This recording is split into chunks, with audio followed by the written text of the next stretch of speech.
But tell me, can you give me your name first of all and the organization you represent? Yes, my name is Chu Lei. I represent Center for Climate Change and Environmental Studies. Okay. And what is the message you've brought here to the Cancun summit?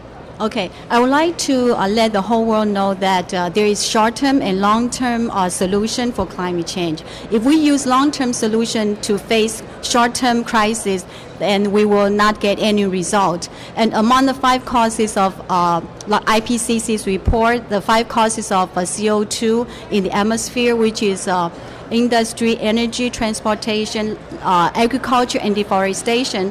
But if we look from the agriculture side, from the environmental sectors, which is water, land, forest, ocean, food, and ecosystem, we find that actually livestock industry contributes almost from 33% to 70% of each sectors, which is very important for human survival.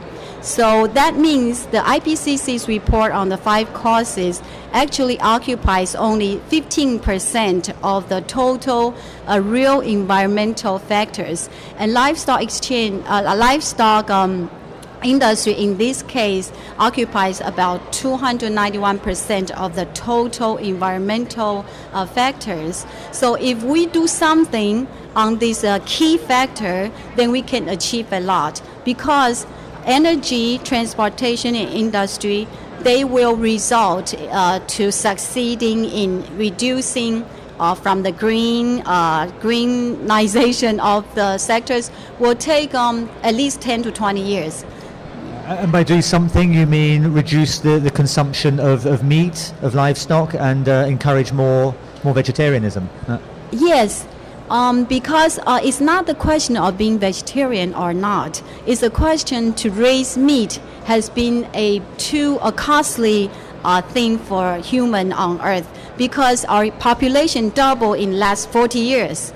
So if we're talking about below 5% of 1990 emission level, that means in the meat sector, we also have to decrease to the 1990 level, which is 170 million tons a year. Right now, we reach about 300 million tons. So we have to cut in half first and then decrease.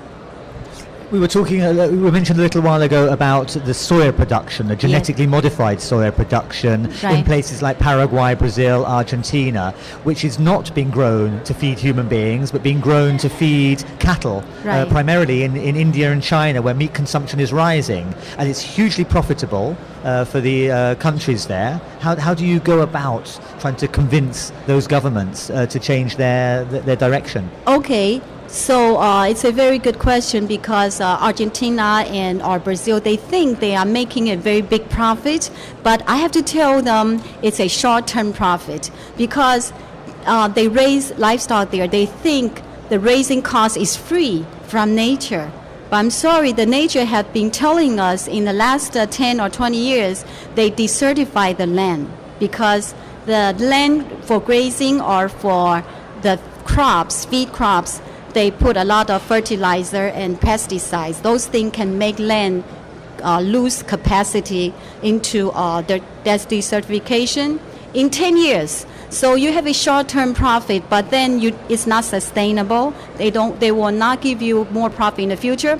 And also, I have to tell the reality that livestock industry actually don't make money, because a cow eats about 20,000 US dollar corn or grain a year, but we sell them only for $500 one cow.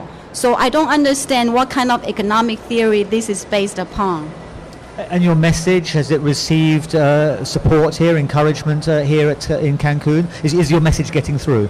I'll try to, because human beings are like to hear about, focus on those violence or explosive message.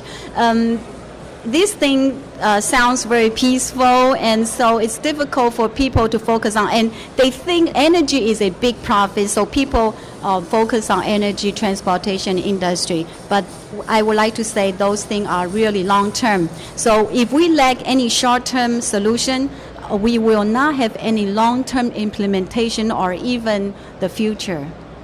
Okay, that's great. Thank you very much. Okay.